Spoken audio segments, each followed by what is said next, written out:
নৌজাদ, শুরুতেই বলে রাখি একেবারেই অনির্ধারিত কর্মসূচি। আমরা যতদূর জানতে পেরেছি বিকেল 4টা নাগাদ প্রধানমন্ত্রী তারেক রহমান তিনি নিজে গাড়ি চালিয়ে আজকে রাজধানীর বিভিন্ন সড়ক তিনি প্রদক্ষিণ করছেন, যার উদ্দেশ্য হচ্ছে এই গতকাল যেই পবিত্র ঈদুল আজহা উপলক্ষে রাজধানীর বিভিন্ন জায়গায় যেই পশু কোরবানি করা হয়েছে সেই পশু কোরবানির যেই বর্জ্য সেই বর্জ্য অপসারণের কার্যক্রম তিনি স্বচক্ষে দেখতে তিনি রাজধানীর বিভিন্ন সড়ক প্রদক্ষিণ করেছেন। তিনি এর আগেই যেমনটি বলছিলাম যে বিকেল 4টা নাগাদ তিনি তার যে গুলশান 2-এর গুলশান অ্যাভিনিউয়ের 196 নম্বর বাসভবন সেই বাসভবন থেকে বের হন এবং আমরা যেটি দেখতে পেয়েছি তিনি নিজেই গাড়ি ড্রাইভ করছেন এবং তার সাথে যেই নিরাপত্তা বাহিনীর সদস্য যারা রয়েছেন তারাও কিন্তু তার সঙ্গে রয়েছেন। এবং এখন এই মুহূর্তে যদি বলতে হয় আমরা ঠিক প্রধানমন্ত্রী তারেক রহমানের যে গাড়িবহর সেই গাড়িবহরের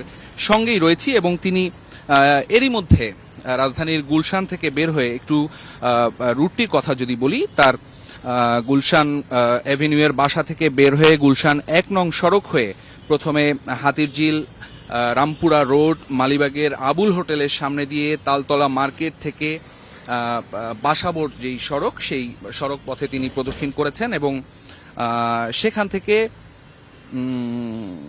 প্রধানমন্ত্রীর যেই গাড়িবহরটি সেটি সায়দাবাদ বাস স্ট্যান্ডের দিকেও সেখানেও তিনি ঘুরেছেন। ঘুরে এই মুহূর্তে তার গাড়িবহরটি ধানমন্ডি 32 ক্রস করে এই মুহূর্তে কলাবাগানে রয়েছে তার গাড়িবহর। মূলত এই গতকাল থেকে আমরা যেটি দেখছিলাম যে রাজধানীর বিভিন্ন এলাকায় পশু কোরবানি হওয়ার পরে সিটি কর্পোরেশন যেই উদ্যোগগুলো নিয়েছিল বর্জ্য অপসারণের, সিটি কর্পোরেশনের পক্ষ থেকে কিন্তু বলা হয়েছে যে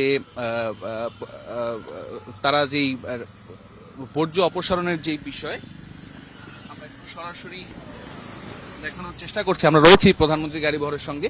সিটি কর্পোরেশন যেমনটি বলছিলাম নুজহাত যে সিটি কর্পোরেশনের পক্ষ থেকে কিন্তু বলা হয়েছে যে গতকালকের মধ্যেই যেই বর্জ্য সেই বর্জ্য অপসারণের ঘোষণা দেওয়া হয়েছিল এবং সবশেষ সংবাদ সম্মেলন করে তারা কিন্তু তাদের সেই সফলতার কথা জানান দিয়েছে। তবে এরপরেও আজ সকালে রাজধানীর বিভিন্ন স্পটে আমরা বিভিন্ন জায়গা থেকে খবর পেয়েছিলাম যে এখনো যেই সিটি কর্পোরেশনের প্রশাসক যারা রয়েছেন তাদের বক্তব্য অনুযায়ী বর্জ্য শতভাগ অপসারণ হয়নি এমন অভিযোগ বিভিন্ন জায়গা থেকে এসেছিল। সেই অভিযোগের প্রেক্ষিতেই আসলে মূলত প্রধানমন্ত্রী আজকে স্বচক্ষে সেই ব্যবস্থাপনা দেখার জন্য তার বাসভবন থেকে বের হয়েছেন এবং তিনি রাজধানীর বিভিন্ন সড়কগুলো প্রদক্ষিণ করছেন। এই মুহূর্তে তিনি ধানমন্ডির দিকে প্রবেশ করছেন আমরা দেখতে পাচ্ছি।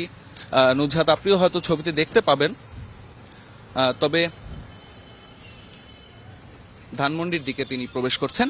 মূলত তিনি বিভিন্ন জায়গা ঘুরছেন এবং সবশেষ যেই তদারকি সেই যেই প্রশাসকের পক্ষ থেকে যেটি বলা হয়েছে যে কি অবস্থা বর্জ্য ব্যবস্থাপনার সে সব বিষয় নিয়ে মূলত তিনি তার সেই পর্যবেক্ষণ। তবে আমরা বিভিন্ন জায়গায় সড়ক ঘুরে দেখেছি যে নগরবাসী যারা রয়েছেন তাদেরও আসলে গাফেলতি রয়েছে, কারণ সিটি কর্পোরেশন থেকে আপনি জানেন যে বিভিন্ন জায়গায় তারা কিন্তু বর্জ্য অপসারণের লক্ষ্যে কিন্তু নির্ধারিত যে ব্যাগ সেই ব্যাগ নগরবাসীকে দেওয়া হয়েছিল বর্জ্য রাখার জন্য। তবে সেটি